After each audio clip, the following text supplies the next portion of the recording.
All right, guys. Very simple setup that I'm waiting to see if the market can give us a confirmation entry on. Very, very, very simple. And we're just hoping to see if the market can pull back and give us an entry on this one. So my approach to this one here is quite easy. So I'm looking, obviously, price has been going to the upside, breaking that structure. We had a drop base drop on the daily time frame here.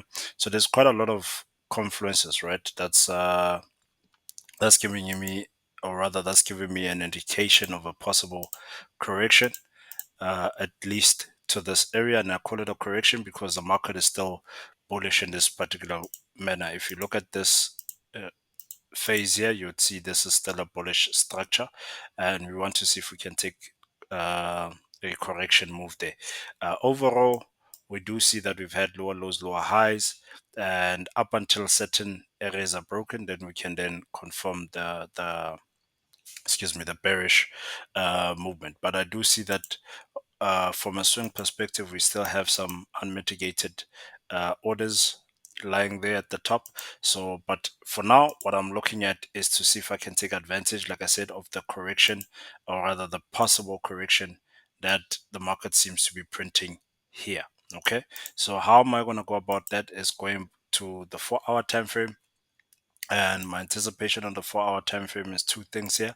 So I'm looking at this area, number one, as an ultimate destination. There's one and two, right? So those two areas possible to go to the to the lower zone, but that's not my focus point. My focus point, or rather focal point right now, would be the correction that I just spoke about here. Okay, looking to see if you can take advantage of that all the way down to this area here. Okay, so that's what I'm looking at, and I want to see how we can take advantage of that. Okay, so I'm really breaking it down, or rather uh breaking it down further to this level here, where I'm seeing the market had a sweep in this area. We had a sweep, and then we came to break structure here. You can call it a change of character, and we've got imbalance. So there's quite a lot of stuff, especially according to SMC method.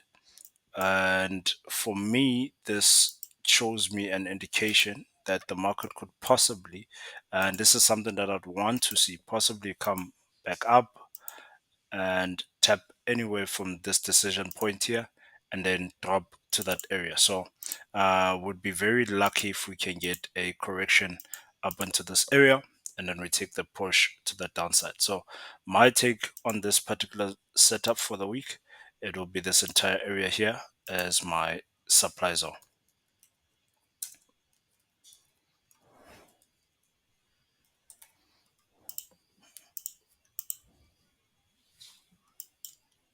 Brilliant. Okay. Brilliant. Engulf on the daily. So this, I would want to see a pushback, a pullback rather, to the daily level, and then pushing down further. So that's what I'd want to see. But yet again, the market doesn't do what we want. We have to wait patiently for our trades to play out. So, but this very simple setup, and this is how I'm waiting to see if we can catch some opportunities to the trade before it reaches there. All right. Thank you. And yeah, see you at the top, man. Let's keep an eye on this one for the week as well. Cheers.